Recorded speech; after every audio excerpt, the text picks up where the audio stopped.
good afternoon, and good evening everyone. Welcome back to my channel. Welcome back to Uncle Anime. And yeah, let's continue about sa Voltes 5 Legacy episode 68. Okay, episode 68 na tayo. Habol.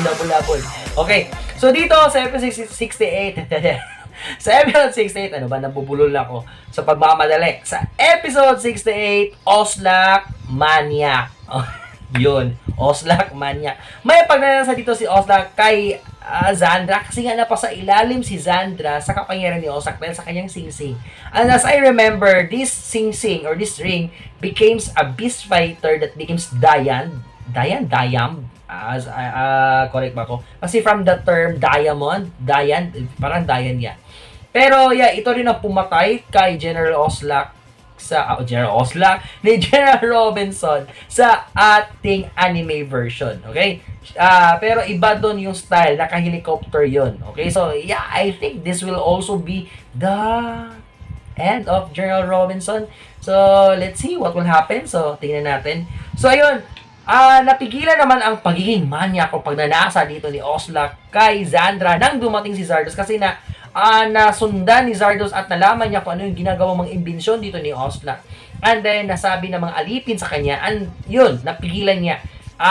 Sabi pa dito ni Zardos, ang galing ng ginawa mo. Pero, ayun, nilagyan ng espada dito si Oslak at sabi niya, pag may gagawin mo pa to kay Zandra, patay ka sa akin. So, ayun, may care talaga si Zardos kay Zandra. Pero, in a suplado way. Because after nun umalis si Oslak, nagpasalamat si Zandra sa kanya. Pero sabi naman ni Zardos, ang dali mong malinlang. So, ganun. Parang, it's a reminder na maging aware siya sa paligid niya. Kasi nga, nag-care siya. Pero in different way lamang. So, ayun, napaiyak pa yung Zandra natin dito.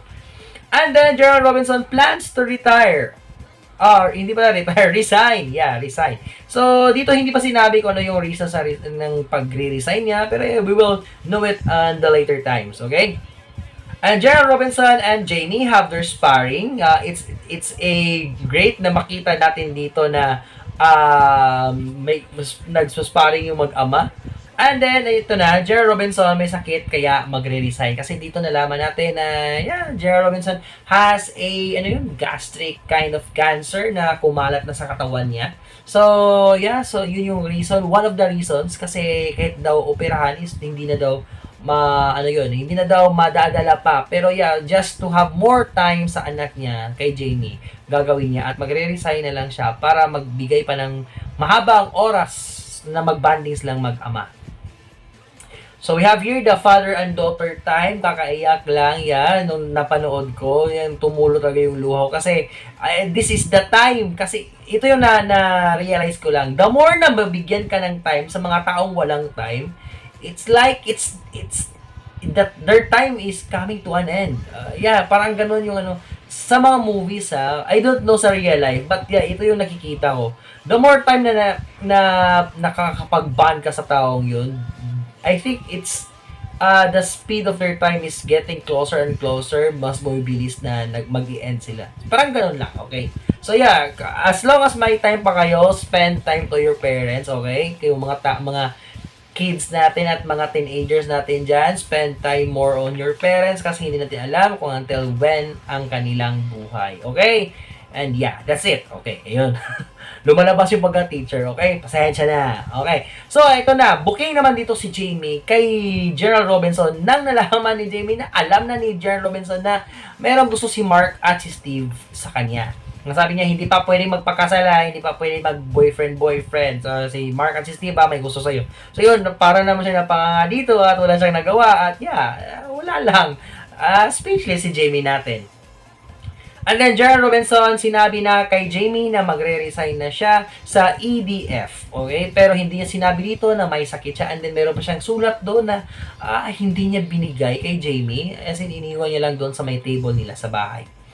And then, ito na. Ito yung isa sa pinaka-main na pangyayari sa episode na to.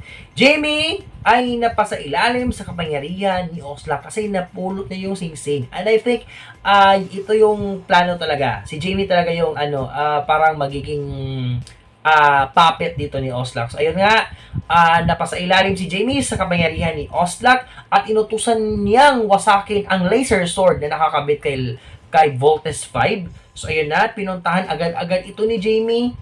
At yeah, ayun, hindi siya nakapasok kasi nakita niya na marami daw tao sa loob ng Voltes 5 hangar.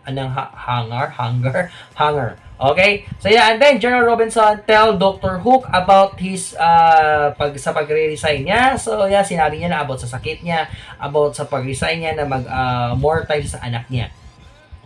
And then, Jamie, inutusan ni Oslak na nakpin na lamang si General Robinson kasi nga, hindi siya makapasok sa Voltes 5 machine or Voltes 5 robot natin kasi madaming tao doon. Paano yung wawasakin yung ang laser sword. So, ayun, si General Robinson ang dakpin or parang i-ambush niya.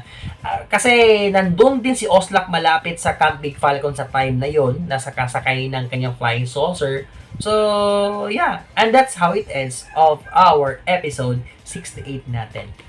Okay, so, ayun na nga, the time for General Robinson is coming. Malapit na. Kasi mangyayari talaga to. Kasi nangyari din to sa anime. I know it will be a great, let's say, improvement sa character ni Jamie dito. The more na merong nangyayaring masama, hindi naman masama siguro, pero I think it's a destined scene or destined na mangyari sa mga mahal sa buhay ng ating mga characters dito is nag-i-improve at nag-grow yung character nila. Mas nagiging mature katulad na lang ng Armstrong Brothers natin na nag-improve sila, naging mas responsible ang Armstrong Brothers, pero still, they're longing for their father. And then kay Mark naman, iba naman, nawala una yung magulang niya, pero nakakita siya ng tao, hindi lang tao at mga tao na pwede mag-support sa kanya. So, parang nag-open up din si Mark sa ibang tao. So, yeah, improvement din. And din dito naman kay Jamie, ano kaya ang mangyayari? Magiging hard ba siya? Magiging soft ba siya? Yeah, let's see what will happen next. So, that's it for now, guys, for this episode 6-8 na rin sa Voltes 5 Legacy. So, kung nagustuhan nyo ang ating ganitong mga klaseng content, please do consider to like, share, comment, subscribe. And please hit that notification bell para ma-inform pa kayo sa mga susunod natin na mga videos and contents. Okay, sa lahat ng mga nanonood, mga manonood pa, thank you so much sa lahat ng mga nag-subscribe, magsasubscribe pa, thank you po. Salamat sa suporta.